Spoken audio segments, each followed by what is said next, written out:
Distinguished Excellencies, guests, ladies and gentlemen, and dear friends, in particular friends at the China-Africa Business Council and the All China Federation of Industry and Commerce, WinvestNet and AMDIE, thank you so much for organizing this important session and for inviting me to be a part of it.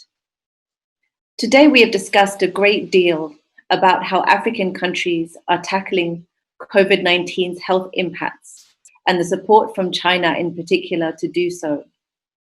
We have also talked about the importance of resuming industrial cooperation. Let's just begin this PPT. Perfect. We've discussed the importance of industrial cooperation. I want to today reiterate just how important this latter point is, as well as share some suggestions briefly for how to resume and in fact to increase the industrial engagement based on our work with Chinese and African enterprises. First, why resume industrial cooperation, especially even while COVID-19 cases are still rising in Africa? There are two reasons, short and long term. Due to its mechanism of transmission, COVID-19 has not only shown itself to be a health risk, but it's also been a twin threat to African economic growth. To encourage social distancing and control, there's been closures, shutdowns of the schools, shops, restaurants and businesses, factories, as well as the closure of land borders, international flights and airports. The result has been lower trade, job losses, and inflation as the prices of goods rise. Now, African governments have been working hard to counter these impacts. We can move to the next slide. To encourage, for instance, my firm has calculated that 220 policies and measures have been introduced to support poor and vulnerable people, expected to reach over 175 million people in total. This is in the context of a comparable economy to China's in the 1990s. There's still a great deal of poverty, dependency on the rural economy, and informality in the urban areas.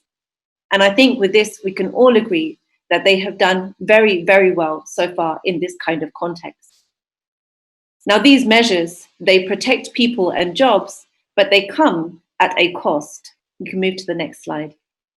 So far, African governments have budgeted $53 billion so far to try to address the challenges of COVID-19 for health and economy. But this budget is less than the countries are expecting to pay for debt this year. Now, the answer to this is not to completely cancel the debt, although the payment suspension, which China, as part of the G20, is taking is very helpful, and also the measures that China has introduced to cancel the low interest loans is very helpful as well.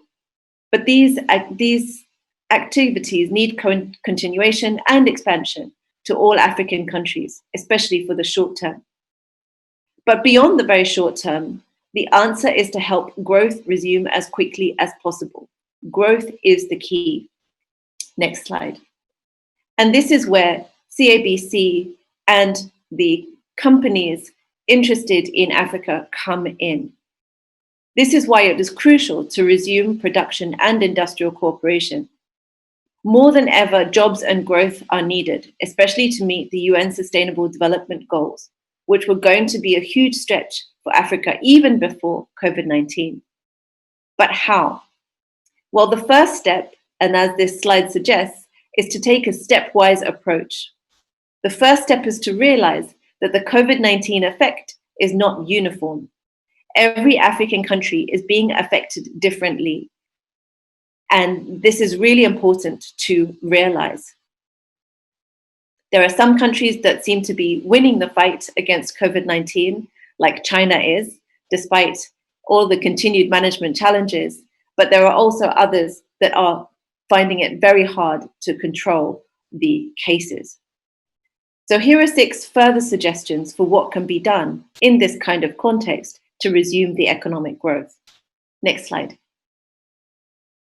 First, we can resume production and two-way flows of people, goods, and services between China and the recovering countries now.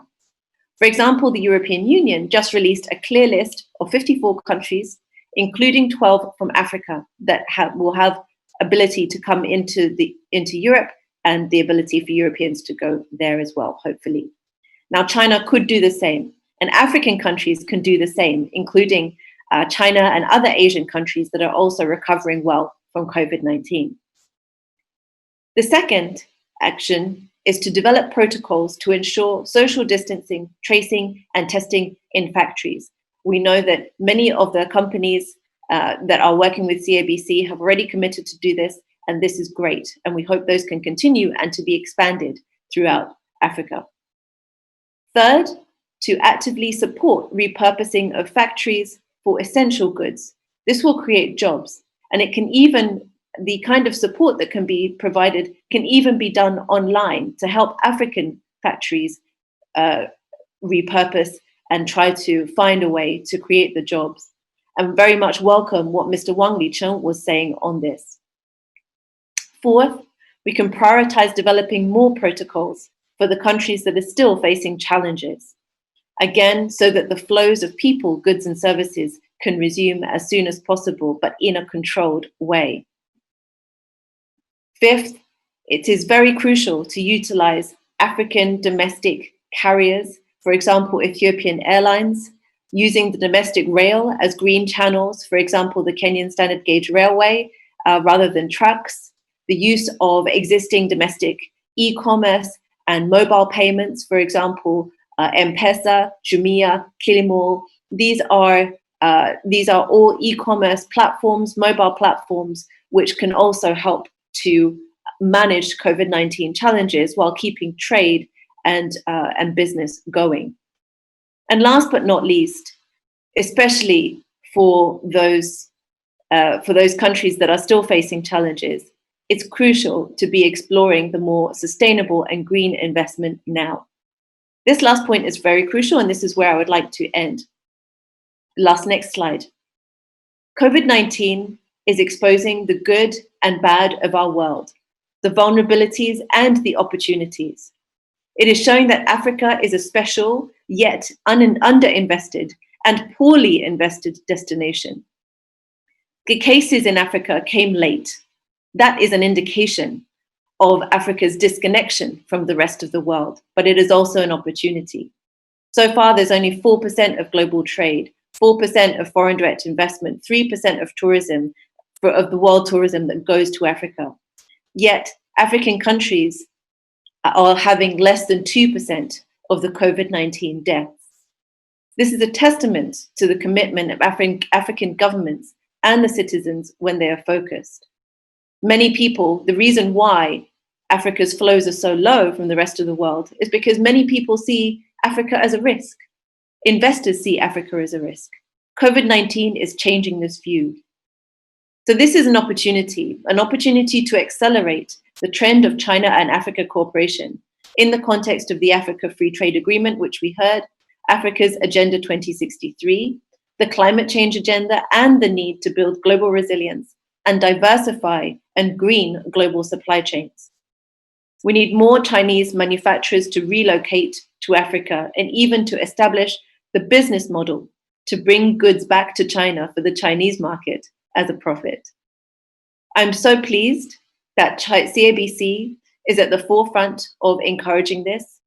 I hope we will continue together, and I hope we also welcome Chinese companies to speak to us to get advice on which are the best locations for their investment. This kind of investment is a key way that China can support African countries to avoid increased poverty and stimulate sustainable development, which is also in China's own interest. Thank you for all your attention.